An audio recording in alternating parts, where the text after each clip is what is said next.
نبی پاک صلی اللہ تعالی علیہ وسلم نے حج ایک فرمایا، قربانی حضور جس دن مدینے آئے اس وقت شروع فرمائی، اور ہر سال حضور قربانی دیتے تھے، ہر سال دو جانور ذبح فرمائے۔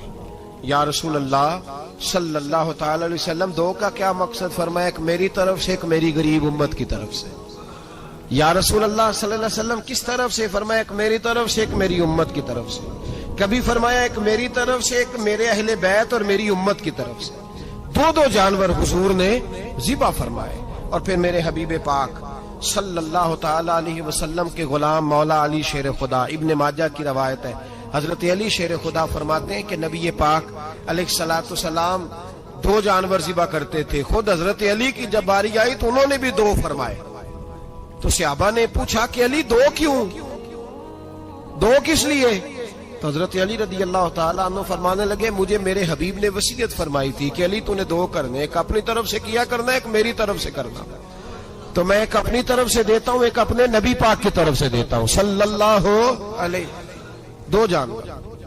آپ لوگوں نے سنی ہوئی ہے یہ بات کہ مہینہ کھانا نہیں پکتا تھا حضور کے گھر میں۔ حضرت عائشہ فرماتی ہیں 3 چاند اور 3 سورج کٹھے کبھی نہیں دیکھے جب ساتھ روٹی بھی کھائی ہو، یعنی 3 دن مسلسل کبھی کھانا نہیں کھایا۔ قربانیاں کتنی دیں بولیے؟ حضرت علی شیر خدا کا مکان کوئی نہیں اپنا، کوئی گھر نہیں بنایا۔ مولا کائنات شیر خدا، میں نے یہ بات پھر دوہرا رہا ہوں، پہلے بھی میں نے عرض کی تھی، پکا کرنے کے لیے دوہرا رہا ہوں، حضرت علی کا کوئی کاروبار نہیں بظاہر۔ بی بی صاحبہ فرماتی ہیں کہ کئی ہفتے صرف سرکہ اور کھجوریں، قربانیاں کتنی؟ اسی سارے صاحب لان ٹورے ہیں کہ ساڑھے تے لگ دیئے کہ نہیں، پکا۔ اور پھر جب بات ہوتی ہے دینے کی تو ماحول اور ہوتا ہے، جب لینے کی باری ہوتی ہے تو ماحول اور ہوتا ہے۔ قربانی واجب ہے اس شخص پر جس کے پاس 52.5 تولے چاندی یا 7.5 تولے، لیکن میں 7.5 تولے والا فتویٰ نہیں دیتا، میں 52.5 تولے چاندی والا فتویٰ دیتا ہوں، اس لیے کہ 52.5 تولے چاندی تو شاید تولہ یا 1.5 تولہ سونے کے برابر ہی ہو جائے، ٹھیک ہے نا جی؟ تو 7.5 تولے سونا 50-60 ہزار روپیہ جس آدمی کے اکاؤنٹ میں موجود ہے وہ قربانی کرے۔ بلکہ امام شافعی رحمت اللہ علیہ فرمایا کرتے تھے جس نے 3 کمروں کو تالا لگایا ہوا ہے وہ 3 کمرے فارغ ہیں، اس کے کسی کام کے نہیں، ان کی قیمت کا حساب لگائے، چھت پہ سٹور بنا دیا ہے، کوئی مطلب نہیں اس کا، اور جو ویسے رکھے ہوئے ہیں کوئی معنی ہی نہیں کمرے کا، فرماتے تھے حساب لگائے، قربانی کرے۔ رب کریم کی بارگاہ میں دینے کا جب معاملہ آیا تو تو گول کر گیا کام۔ میرے رسول کائنات سرور عالم صلی اللہ علیہ وسلم کا جب اپنے لیے چیزیں استعمال کرنے کا ماحول ہے تو محبوب پاک علیہ الصلوۃ والسلام نے مہینہ روٹی نہیں پکائی۔ یہاں جو آدمی ہر جمعرات کو 4 کلو بکرے کا گوشت پکاتا ہے اور ہر تیسرے دن مرغی کا گوشت لاتا ہے، وہ قربانی کی باری آتی ہے تو کہتا ہے میرے پہ لگتی نہیں، وہ ٹھیک ہے ابا جی لے آئے، ابا جی کی طرف سے قربانی ہے، اس دفعہ ابا جی کی، اگلی دفعہ اماں جی کی، اس سے اگلی دفعہ دادی جی کی۔ او خدا کے بندو، جس آدمی کے پاس پیسے ہیں پہلے اپنی قربانی واجب ہے۔ میری بات کی سمجھ آ رہی ہے عزیزوں کو؟ جو آدمی صاحب استطاعت ہے پہلے کس کی قربانی کرے گا؟ وہ کمائی کرتا ہے، اس کے اپنے اکاؤنٹ میں تنخواہ آتی ہے، ابا جی کے اکاؤنٹ میں نہیں آتی۔ اس نے اپنا بینک بیلنس چوری بھی رکھا ہوا ابا جی سے، پہلے اپنی قربانی کرے، اگر اس کو شوق ہے، دل کرتا ہے تو ایک اور خریدے، پھر ابا جی کی طرف سے کرے، اگر اللہ نے توفیق دیا تو ایک اور خریدے، اماں جی کی طرف سے کرے، اور اگر اس کے دل کو اللہ ٹھنڈک عطا کرے، سکون کرے تو پھر اپنے رسول کی طرف سے بھی قربانی دے، پھر اپنے محبوب کی جانب سے بھی قربانی کرے۔ نبی پاک صلی اللہ تعالی علیہ وسلم نے ہر سال 2 قربانیاں دی، 10 سال، کل کتنی ہوگی 10 سالوں میں بولیے؟ اور جب حضور حج کرنے گئے نبی پاک نے 63 اونٹ ذبح فرمائے۔ ایک اونٹ میں کتنی قربانیاں ہوتی ہیں؟ 63 اونٹ حضور نے ذبح فرمائے۔ اور حدیث بڑی مزیدار ہے، حضرت ابو ہریرہ رضی اللہ تعالیٰ عنہ فرماتے ہیں کہ جب اونٹ ذبح کرنے کی باری آئی تو ہم سوچ رہے تھے، پریشان تھے کہ یہ تو بڑا مشکل ہے ذبح کرنا، بڑا مشکل ہے، اس کو تو نہر کرنا پڑتا ہے، گرانا پڑتا ہے، باندھنا پڑتا ہے، سب سے مشکل کام اونٹ ذبح کرنا ہے۔ تو نبی پاک صلی اللہ علیہ وسلم کی تو عادت کریمہ ہے، اپنے ہاتھ سے ذبح کرتے ہیں حضور، وہ ہمارا اللہ خیر کرے، اب اللہ ہی حافظ ہے. ذبح کرنا تو دور کی بات ہے، ہمارا جو BA پاس لڑکا ہے نا اس کو ڈر آتا ہے جانور کے پاس کھڑے ہوتے ہوئے. کہتے ہیں بچوں کو اندر لے جاؤ، 10 سال کا 12 سال کا اندر لے جاؤ، ذبح کرنا روئے گا. اور بس کرو یار، یہ کس قوم سے تمہارا تعلق پڑ گیا ہے؟ ہمارے تو 12 اور 14 سال کے معوذ اور معاذ ابو جہل کی گردن کاٹ کے رکھ دیا کرتے تھے، اور تو بچہ بکرا ذبح کرنے سے ڈرا رہا ہے. اس کو کھڑا کر لا کے، قربانی تو جہاد کی ٹریننگ ہے. وہ کھڑا کر، اس کو کہا بیٹا یہاں کھڑا ہو، اللہ کے رستے میں بکرے کی گردن کاٹنی ہے. اگر کوئی شخص خدا رسول کے دین کی مخالفت کرے، کفر کا جھنڈا اٹھائے تو اس کی گردن بھی کاٹنی ہے. یہ ٹریننگ ہے بچوں کے لیے. یہاں عجیب ماحول ہے، ڈر لگ رہا ہے، پیچھے ہٹ جاؤ. اور جس صاحب کی قربانی ہے وہ بھی کوئی 1.5 کلومیٹر کے فاصلے پہ کھڑے ہیں، دور کھڑے ہو کے دیکھ رہے ہیں. نفیس ہی بڑے ہیں جناب، لطیف ہی بڑے ہیں. کپڑوں کو کوئی قطرہ خون کا لگ گیا تو بڑی مصیبت بن جائے گی. اور امیر آدمی اس کا تو گھر کسائی نے خود فون کیا ہے کہ صاحب سب سے پہلے میں آپ کے گھر آؤں گا. اس کو پتہ ہے کہ منہ مانگی قیمت ملے گی. مہربانی فرمائیں، قربانی میرے رسول پاک صلی اللہ علیہ وسلم سے زیادہ نفاست والی طبیعت کسی کی نہیں. صحابہ کہتے ہیں اتنا حسین محبوب کا انداز تھا کہ کبھی کپڑوں پہ مکھی بھی نہیں بیٹھی تھی. اور حضور سے ہم سلام لیتے تھے، دست مبارک چومتے تھے تو ہمارے ہاتھوں سے کستوری کی خوشبو آنے لگتی تھی. اور فرماتے ہیں نبی پاک کا ہاتھ یوں ہوتا تھا کہ برف بھی اتنی ٹھنڈی نہیں جتنا پیارا حضور کا ہاتھ ٹھنڈا ہوتا تھا. پھر بھی حضور دست مبارک میں خنجر پکڑتے، جانور کو لٹاتے اور اپنی طامت کو سمیٹتے، اور اللہ کے حبیب گھٹنا رکھتے اس کی گردن پر اور بسم اللہ اللہ اکبر کہہ کے ذبح فرماتے. حضور خود دست مبارک سے. تو اتنا زیادہ نازک مزاج ہو گیا ہے کہ اب یہ والی سنت ادا کرنا مشکل ہو گیا تیرے لیے. 63 اونٹ ہیں. اور صحابہ کرام علیہم رضوان فرماتے ہیں کہ حال یہ ہے ہم سوچ رہے ہیں کیسے ذبح کریں گے، کیا کریں گے، کیسے گرائیں گے. اور نبی پاک صلی اللہ علیہ وسلم کہتے ہیں ہم ابھی سوچ میں ہی تھے کہ حضور نے چھری پکڑی. خنجر جب حضور نے اٹھایا تو فرماتے ہیں اونٹ دوڑتا ہوا آیا اور نبی پاک کے سامنے آ کے لیٹ گیا. فرماتے ہیں اللہ کے رسول نے بسم اللہ اللہ اکبر کہہ کے ذبح کیا. اس نے ٹانگ بھی کوئی نہیں ہلائی، پیر بھی کوئی نہیں ہلایا. وہ کسی شاعر نے بڑی عجیب بات کہی تھی. اس نے کہا پھنسی جو دام میں بلبل تو لگی یوں کہنے، کرے گا قتل کیا تو نے جب اسیر مجھے، کباب شمع کے شعلے پہ کیجیو سیاد، شکل گل نظر آئے دم اخیر مجھے. وہ کہتے ہیں بلبل کو شکاری، سیاد شکاری نے پکڑ لیا بلبل کو، تو سیاد سے بلبل کہنے لگی تو نے پکڑا ہے تو قتل تو کرے گا ہی نا، کھائے گا تو صحیح، ایک میری منت ہے. شکاری کہنے لگا وہ کیا؟ تو بلبل کہنے لگی جب تو مجھے ذبح کرے نا اور پکائے تو مجھے پھول سے بڑی محبت ہے. اس طرح کرنا، کوئلے اتنے زیادہ دہکانا، اس قدر زیادہ آگ جلانا کہ ان کی شکل گلاب کے پھول کی طرح سرخ ہو جائے.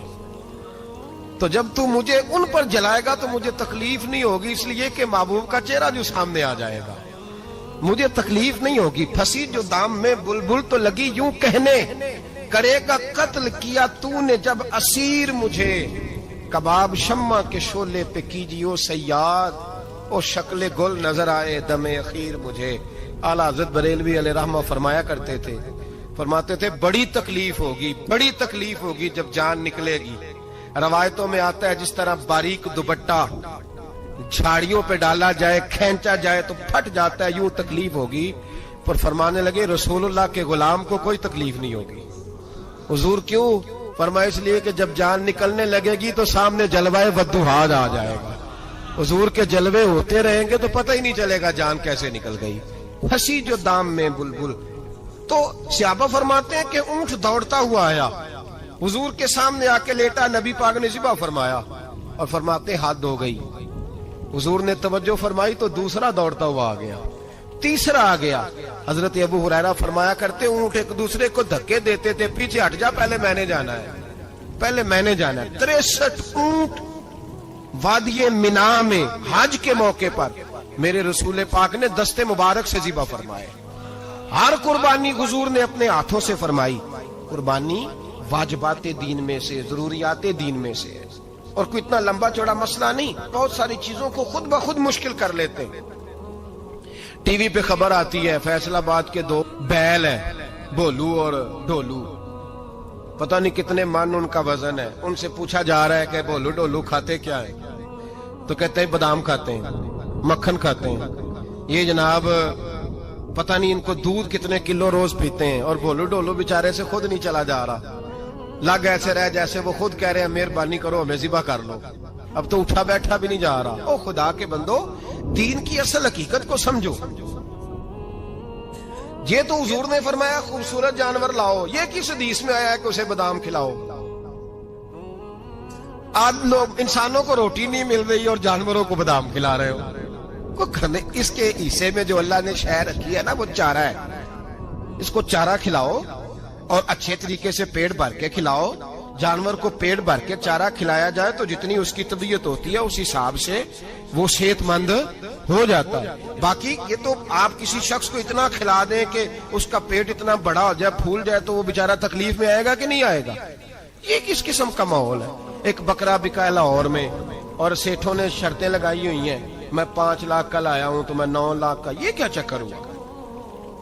مجھے اتنا کھلایا جی اس کو فلاں چیز. یہ کس نے کہا ہے کھلانے کا؟ بادام کھانا کس حدیث میں آیا؟ کس صحابی نے اپنے بکرے کو بادام کھلائے؟ کس نے مکھن کھلایا؟ کس نے پیڑے کھلائے؟ بس کرو، عجیب تماشا لگ گیا. اور یہاں تو اتنی بری حالت ہو گئی ہے کہ عورتیں ناچنے لگی ہیں قربانی کے جانوروں کے آگے، بیبیاں بیچنے لگی ہیں. اللہ کے غضب کو آواز نہ دو. یہ قربانی ہے کہ ہر چیز کا، مذہب کی ہر شے کا مذاق بنا دیا ہے. جس دین نے عورت کی اپنی قربانی بھی ہو تو اس کو ذبح کرنے کی اجازت نہیں دی، مرد ذبح کرے گا. جو دین کہتا ہے کہ عورت ذبح نہیں کرے گی، وہ عورت بیچ سکتی ہے اللہ کے جانور؟ یہاں جس کا میں نے رمضان میں بھی کہا تھا، پھر بات دہراتا ہوں، سارا سال ناچتے گاتے ہیں اور عید کا موقع آتا ہے تو 2-4 مولوی بٹھا کے وہ دین سکھانا شروع کر دیتے ہیں. کوئی پتہ ہی نہیں، کوئی خبر ہی نہیں. جس بوتل میں کل تک شراب بک رہی تھی اسی میں دودھ پلاؤ گے؟ جس برتن میں کل تک پیشاب تھا اس میں آج لوگوں کو شہد پلاؤ گے؟ بس کرو، یہ مذاق نہیں، یہ رسول اللہ کا دین ہے. نبی پاک سید عالم صلی اللہ تعالی علیہ وآلہ وسلم نے کوئی ذمہ عورت کے کوئی چیز نہیں لگائی ایسی جس میں اسے مردوں کے ساتھ شامل ہونا پڑے. اور عورت سمجھ ہی نہیں رہی کہ یہ اس کی تذلیل ہے، عزت نہیں. صابن بک رہا ہے تو ساتھ بی بی کھڑی ہے، شیمپو بک رہا ہے تو عورت اس کی جو ہے وہ ایڈ دے رہی ہے. یہ عزت ہے عورت کی؟ رسوا کر دیا تم نے ہر شے میں عورت. اب قربانی کا جانور بھی بی بی بیچے گی؟ غیرت کہاں گئی اس قوم کی؟ میرے رسول پاک سرور دو عالم صلی اللہ تعالی علیہ وسلم کو کسی نے آ کے کہا فلاں قبیلے کے لوگوں نے عورت کو سربراہ بنایا ہے، عورت کو آگے لگا لیا ہے. فرمایا تباہ ہو گئے وہ لوگ، انہوں نے عورتوں کو اپنے آگے پیشوا بنا لیا. جس رب نے عورت کو نبوت نہیں دی، امامت کرنے کا حق نہیں دیا، کس چکر میں لوگ پڑ گئے؟ 5 لاکھ کا جانور کس لیے لائے ہو؟ 5 لاکھ کا تفاخر کے لیے، دکھانے کے لیے؟ تو اگر 50,000 کا 60,000 کا بھی جانور لاتا تو اچھا آ جاتا. اور 50,000 کا جانور لائے تو 5 لاکھ میں کتنے آتے ہیں؟ بولے تو 10 جانور ذبح ہوں گے تو کتنے غریبوں تک گوشت جائے گا؟ کتنے گھروں کا بھلا ہوگا؟ ہر چیز کا چکر الٹا کر دیا گیا ہے. اور یہ صرف حج کے لیے ہوتی تو میرے رسول پاک ہر سال قربانی نہ کرتے. اور میرے نبی پاک قربانی دینے کا حکم. ایک اور بات بڑی لوگ پوچھنے لگے، کہتے جی گائے کی ہوتی ہے، بھینس کی بھی ہوتی ہے کہ نہیں؟ چلو جی اب نئی بات نکل آئی.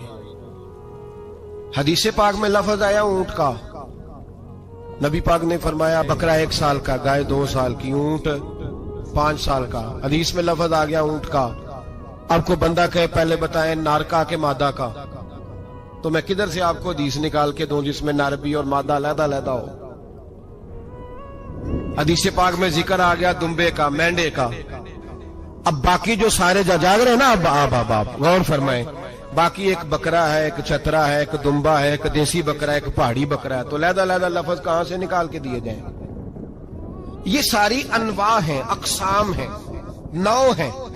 اسی طرح بھینس بھی گائے کی ایک قسم ہے.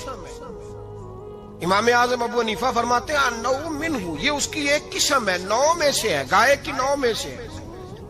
آپ عام لفظ بولتے ہیں تو کہتے ہیں بکرا چترا گائے بھینس، عام لفظ ہے نا. تو جب گائے کہہ دیا تو اب کو بندہ کہے گائے آیا تو پہلے بتائیں گائے تو ہے تو اس میں بیل شامل ہے کہ نہیں. تو گائے کی جتنی قسمیں ہیں نا ہمارے محدثین بھینس کو گائے میں شامل کرتے ہیں. بھینس گائے کی ایک قسم ہے. تو نبی پاک صلی اللہ علیہ وسلم نے جب گائے کا لفظ استعمال کیا تو بھینس اس کے اندر آ گئی.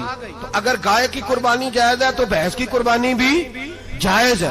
اگر بیل کی قربانی جائز ہے تو کٹے کی قربانی بھی 100% جائز ہے. اس کے اندر 7 حصے ڈالے جائیں گے، اسے قربان کیا جائے گا، یہ جائز ہے. اگر آپ صریح لفظ نکال کے دکھانے کو کہیں گے تو پھر تو بڑی چیزوں میں لوگ الجھ جائیں گے. پھر کیسے نکالا جائے گا خسی کی جائز ہے کہ نہیں، جو خسی نہیں اس کی جائز ہے کہ نہیں، فلاں کی. تو ان تفصیلات، ہاں بہت ساری چیزوں کی تفصیلات حدیث میں ہیں لیکن ساری چیزوں کی موجود نہیں. اس لیے میرے عزیز یاد رکھیں، بھینس کی قربانی بھی ہوگی، گائے کی بھی ہوگی، بیل کی بھی ہوگی، کٹے کی بھی ہوگی. جن کی نہیں ان کی نہیں. ہم نے کبھی کہا ہرن کی قربانی بھی ہوگی یا مرغی کی قربانی بھی ہوگی. تو حدیث مبارکہ کے اندر جو چیزیں موجود ہیں ان کی جتنی اقسام ہیں ان سب کی قربانی کرنا ہاں جائز ہے. اور میرے نبی پاک صلی اللہ علیہ وسلم نے فرمایا جانور خوبصورت ہو، لنگڑا نہ ہو، کانا نہ ہو، زخمی نہ ہو، خوبصورت جانور لاؤ، اس کو لا کے ذبح کرو. لوگ کہتے ہیں چلو اتنے پیسے اللہ کے راستے میں دے دیں تو یہ کافی نہیں کافی.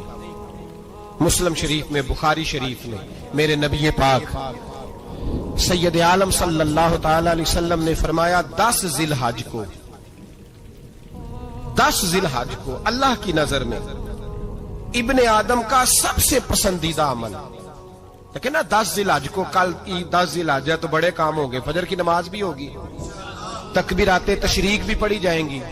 آج فجر سے شروع ہو گئی نا، 9 کی فجر سے لے کر 13 کی عصر تک تکبیرات تشریق پڑھی جائیں گی. اللہ اکبر، اللہ اکبر، لا الہ الا اللہ واللہ اکبر، اللہ اکبر وللہ الحمد، اللہ اکبر، اللہ اکبر، لا الہ الا اللہ واللہ اکبر، اللہ اکبر وللہ الحمد، اللہ اکبر، اللہ اکبر، لا الہ الا اللہ واللہ اکبر، اللہ اکبر وللہ الحمد.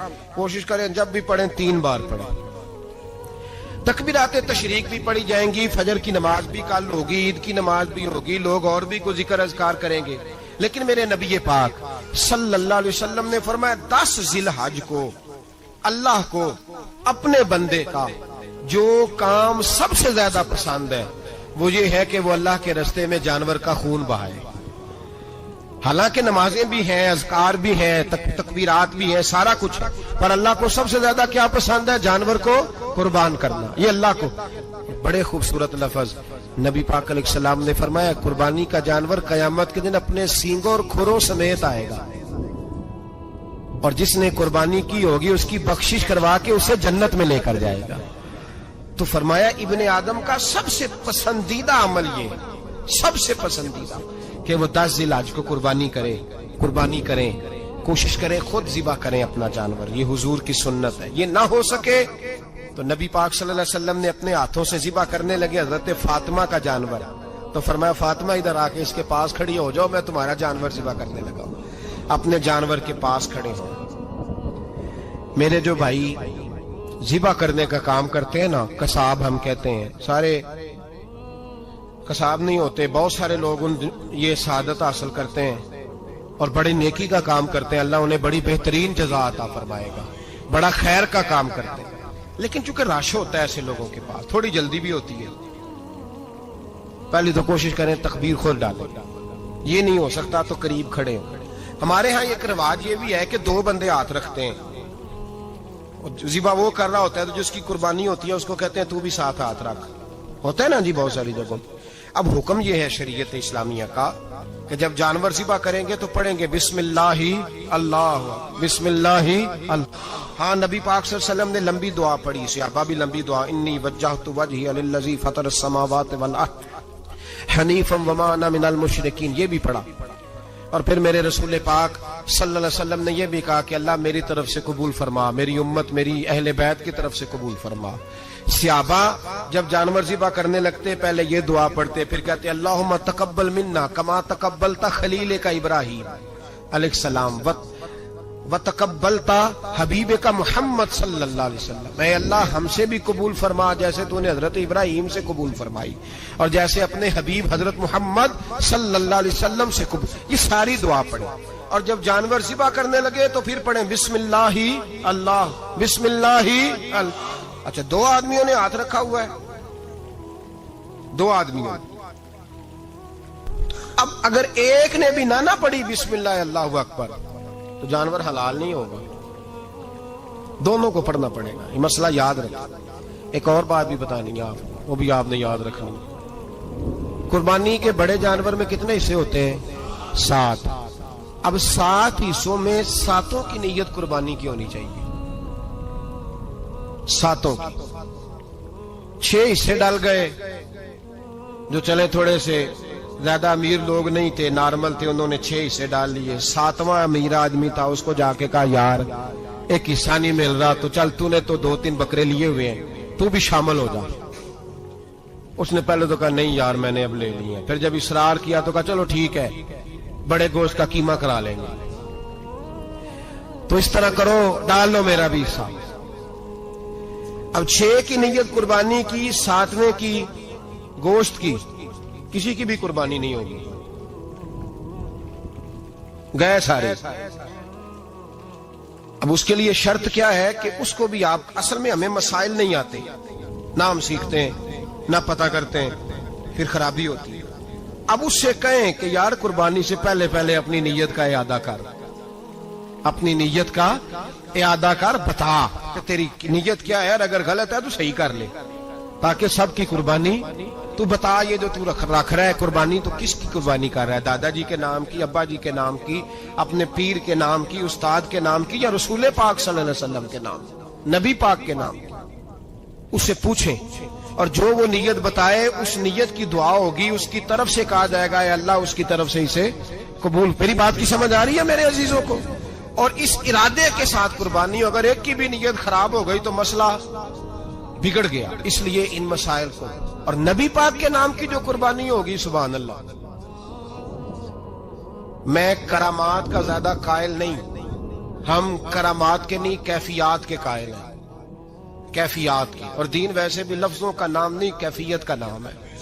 میرے حصہ فرمایا کرتے تھے ہم کرامت سے زیادہ کیفیت کے قائل ہیں۔ اگر مرید ساری زندگی کرامتیں سناتا رہے اور کبھی اسے مدینے جانے کا شوق ہی پیدا نہ ہو، کبھی نبی پاک کے نام پہ آنسو نہ آئے، تو پھر کرامت کا فائدہ نہیں، کیفیت تو ملی نہیں اسے، ہم کیفیت۔ اسی طرح ہم نظرانے کے نہیں، نظر آنے کے قائل ہیں۔ تو بھائی یہ یاد رکھ لیں، کیفیت کا نام دین ہے۔ نبی کریم علیہ الصلوۃ والسلام بائی دا وے ایک قضائے حاجت کے لیے ایک باغ میں تشریف لے گئے۔ حضور باغ کے اندر داخل ہوئے ہی تھے، اونٹ بندھا ہوا تھا، تو حضرت ابو درداء رضی اللہ تعالیٰ عنہ کہتے ہیں وہ اونٹ نے حضور کی طرف دیکھا تو اس نے رونا شروع کر دی۔ اصل میں دکھ پوچھنے والا کو ملے تو پھر ہی رونے کا مزہ آتا ہے، ہر جگہ تو دکھ سنایا بھی نہیں جا سکتا۔ ایسا ملے نا جو دکھ پوچھنے والا ہو، تسلی تشفی دینے والا ہو، جس کے کندھے پہ سر رکھ کے بندہ دیر تک روئے۔ اونٹ رونے لگا تو حضرت ابو درداء رضی اللہ تعالیٰ عنہ فرماتے ہیں نبی کریم علیہ السلام اس کی طرف بڑھے، حضور نے اس کی پشت پر ہاتھ رکھا تو وہ اور زیادہ رونے لگا۔ پھر میرے محبوب نے اپنے کان مبارک اس کے منہ کے قریب کیے تو اس نے کوئی بات کی۔ محبوب نے فرمایا بلاؤ نا اس کے مالک کو کہاں ہے۔ وہ جب آیا تو حضور صلی اللہ علیہ وسلم نے فرمایا کہ تم اسے اس کی ضرورت سے زیادہ اس پر وزن رکھتے ہو، اسے اذیت دیتے ہو، تکلیف پہنچاتے ہو۔ پھر حضور علیہ السلام نے فرمایا اسے کھانا اور پانی وقت پر نہیں دیتے، دھوپ چھاؤں کا خیال نہیں رکھتے۔ اور آخری لفظ حدیث کے محبوب فرمانے لگے تم اس کے بارے میں اپنے رب سے نہیں ڈرتے، اس کے حقوق کے تحفظ کے لحاظ سے تم اللہ کا خوف نہیں رکھتے، وہ تم سے پوچھے گا اس کے بارے میں۔ یہ حدیث حضرت ابو درداء رضی اللہ تعالیٰ عنہ نے سنی ہوئی تھی نا۔ جب آپ کا اپنا وقت وصال آیا نا تو حضرت ابو درداء نے بھی اونٹ رکھا ہوا تھا۔ جناب ابو درداء رضی اللہ تعالیٰ عنہ نے گھر والوں سے بھی معافیاں مانگی، رشتہ داروں سے بھی، دوستوں سے بھی، تو پھر اونٹ کے سامنے بھی جا کے کھڑے ہو کہنے لگے اونٹ دیکھنا اللہ کی بارگاہ میں میری شکایت نہ کر دینا، اس کے حضور کہہ نہ دینا کہ یا اللہ اس نے میرے حق نہیں ادا کیے۔ فرمایا میں نے کوشش کی ہے تیرے حقوق ادا کرنے کی، اور اگر کہیں کمزوری رہ گئی تو مجھ سے درگزر کر دو۔ نہیں، یہ انداز تھا ان لوگوں، جن باتوں کا ہمیں پتہ چل چکا ہے اس پر عمل کی بھی تو کوشش ہونی چاہیے۔ تو میرے عزیزوں، جانوروں کے حقوق میرے نبی کریم علیہ الصلوۃ والسلام نے بیان فرمائے۔ سب سے پہلی بات حضور نے یہ بیان کیا کہ جانور کو گالی نہ دو۔ ایک شخص نے ایک مرغ کو گالی دی تھی تو نبی پاک علیہ السلام نے فرمایا اسے گالی نہ دے، یہ تو تجھے آذان کے لیے بیدار کرتا ہے۔ پتہ نہ کچھ نوابزادوں اور شہزادوں کی نیند خراب کرتا ہے مرغا بھی، تو خیر مرغوں نے اذانیں پڑھنی چھوڑ دی۔ تکلیف کی بات ہے، خوشی کی بات نہیں، درد کی بات، یہ اذیت کی بات نہیں۔ وہ وطن بھی کو وطن ہے جس میں اذان کی آواز ہی نہ آئے، وہ دیس بھی کو دیس ہے۔ ہم جا کے اب بسنے لگے ہیں ٹاؤنوں کے اندر، سوسائٹیوں کے اندر، جہاں اذان کی آواز ہی نہیں آتی۔ کچھ جگہ ہے جہاں اذان کی آواز ہی نہ آئے۔ ہمارے ہاں جو غریب لوگ ہوتے ہیں نا، وہ گدا ریڑھی پہ دفعہ سبزی بیچتے ہیں۔ یہ ہمارے آج کل کنو بہت زیادہ ہے مارکیٹ میں، تو میں دیکھتا ہوں کہ سڑک کے اوپر گدے کو بھی کھڑا کیا ہوا، اس لیے کہ اب وہ اسی کے اوپر سارا دن رکھیں گے اس کو، اور شام تک جب تک بکے گا نہیں اس بیچارے کی خلاصی نہیں ہوگی۔ نبی پاک صلی اللہ علیہ وسلم نے فرمایا کہ جانور کو سواری بناؤ، کرسی نہ بناؤ۔ دو صحابہ بیٹھے تھے گھوڑے کے اوپر، ایک ادھر بیٹھا تھا ایک ادھر بیٹھا تھا، دونوں آپس میں باتیں کر رہے تھے۔ جس طرح ہمارے زمانے میں جو نئی نئی کار خریدتا ہے نا، تو اس کا بھی کوئی واقف مل جائے تو وہ روڈ کے اوپر کھڑے ہو کے بات کرتا ہے، چونکہ روڈ تو اس نے الاٹ کرایا نا اپنے نام۔ تو میرے جیسا آدمی کئی دفعہ پیچھے ہو بھی نا، تو ایک دن بچہ مجھے کہنے لگا کہ زور سے ذرا ہارن دی، تو میں نے کہا یار اس کے پاس نئی نئی دولت آئی ہے تو مطلب اس کو ہارن نہ دے، پتہ نہیں کہاں سے بولے گا، تو اس کا تو کچھ نہیں بگڑے گا، تو ہمارے لیے مسئلہ بنے گا۔ یہ ارج نہیں، اب یہ کھڑا ہے تو کھڑا، یہ اس کو لوگ چودراہٹ سمجھتے ہیں، یہ چودراہٹ نہیں ہوتی، اس سے یہ آپ کے کمزور ہونے کی علامت ہے۔ اس طرح چھوٹا آدمی اس طرح کے کام کرتا ہے، بڑے لوگ تو کسی کو تکلیف ہی نہیں دیتے کیونکہ وہ بڑے ہوتے ہیں۔ تو نبی پاک علیہ السلام نے دیکھا دو غلاموں کو، ایک کے گھوڑے کا منہ ادھر ہے دوسرے کا ادھر ہے، تو آپس میں گفت و شنید کر رہے ہیں۔ میرے رسول کریم علیہ السلام نے وہیں تنبیہ فرمائی، حکم دیا، فرمایا سواریوں کو سواریاں بنایا کرو، کرسیاں نہ بنایا کرو، جب تک چلنا ہو اس پر بیٹھو، اور جب بات کرنی ہو تو گھوڑے سے نیچے اترو، پھر بات کرو تو پھر دوبارہ گھوڑے پہ بیٹھو، کہ اس سے اتنا ہی کام لیا جائے جتنا وہ اس کا بوجھ برداشت کر سکے۔ عبداللہ بن مبارک نے کرائے پہ گھوڑا لیا تھا، کرائے پہ سواری لیتے۔ حضرت عبداللہ بن مبارک رحمۃ اللہ تعالیٰ نے ایک شخص سے کرائے پہ گھوڑا لیا کہ مجھے فلاں سفر پہ جانا ہے تو گھوڑا کرائے پہ دے دو۔ اس نے کہا جی کس کس نے جانا ہے؟ تو آپ فرمانے لگے میرا وجود دیکھ لے، میں نہیں جانا ہے۔ طے ہو گیا، آپ نے گھوڑا اس سے لے لیا۔ جب آپ جانے لگے تو ایک آدمی رستے میں ملا، کہنے لگا حضور کوفے جا رہے ہیں؟ فرمایا ہاں۔ کہنے لگا یہ میرا خط بھی لے جائیے گا، یہ میرا خط ہے، اتنا وزن ہوتا ہے خط کا، یہ میرا خط ہے، فلاں آدمی کو دیجیے گا۔ تو آپ فرمانے لگے تو میرے ساتھ واپس چل گھوڑے کے مالک کے پاس، اگر وہ اجازت دے گا یہ سفر گھوڑے پہ زیادہ رکھنے کا تو میں رکھوں گا، اگر وہ اجازت نہیں دے گا تو میں نہیں رکھوں گا۔ تو وہ آدمی کہنے لگا حضور اتنی چھوٹی چھوٹی باتوں کا کیوں خیال رکھتے ہیں؟ عبداللہ بن مبارک فرمانے لگے اس لیے کہ میں رحمت للعالمین نبی کا ماننے والا ہوں، میرے رسول پاک علیہ السلام رحمت للعالمین ہے، تو میں اتنا بھی ظلم جانور پر کر سکتا، میں پہلے اجازت لوں گا اس کے مالک سے، اس کے بعد پھر میں آگے جاؤں گا۔ تیسری بات حضور علیہ السلام نے فرمایا جو جانور جس مقصد کے لیے پیدا کیا گیا اسے وہی کام لینا ہے، دوسرا کام نہیں لینا، جس مقصد کے لیے پیدا کیا گیا۔ گھوڑا، گدھا اور خچر کھانا اسلام میں ذبح کر کے کھانا اس لیے جائز نہیں رکھا گیا کہ یہ سواری کے جانور ہیں، تو جو سواری کے جانور ہوں گے انہیں ذبح کر کے کھایا نہیں جائے گا، اسے سواری کا کام لیا جائے گا، اور جو جانور گوشت والے ہوں گے ان سے گوشت کا کام لیا جائے گا، جو دودھ والے ہوں گے اس سے دودھ کا کام لیا جائے گا۔ بخاری مسلم میں موجود ہے، نبی پاک علیہ السلام فرماتے ہیں ایک شخص نے بیل پر سواری کر لی، اس نے سواری کر لی اور جب وہ تھوڑا سا آگے گیا نا تو بیل اپنا منہ پیچھے کر کے کہنے لگا میں سواری کے لیے نہیں پیدا کیا گیا۔ اللہ نے اسے زبان عطا فرمائی اور بیل بول پڑا، کہنے لگا مجھے حال کے اندر جوت لے، یہ کام مجھ سے لے لے، لیکن تو میرے اوپر سواری نہیں کر سکتا، سواری کے لیے اللہ نے گھوڑے پیدا کیے، اونٹ، گدھے اور خچر پیدا کیے ہیں، جو جانور جس مقصد کے لیے ہوگا اس سے وہی کام لیا جائے گا۔ ایک بات اور کرنے لگا ہوں، ذرا سخت ہے، جانوروں کو لڑانا حرام ہے۔ حضرت عبداللہ ابن مسعود رضی اللہ تعالیٰ عنہ روایت بیان کرتے ہیں، فرمایا لعنتی ہے وہ شخص جانوروں کو آپس میں لڑاتا ہے، وہ لعنتی ہے جو جانوروں کو آپس میں اور آپ اس ملک میں رہتے ہیں جہاں کروڑوں روپے کی شرطیں لگتی ہیں جانوروں کی لڑائی، جانوروں کو اذیت دی جاتی ہے، تکلیف دی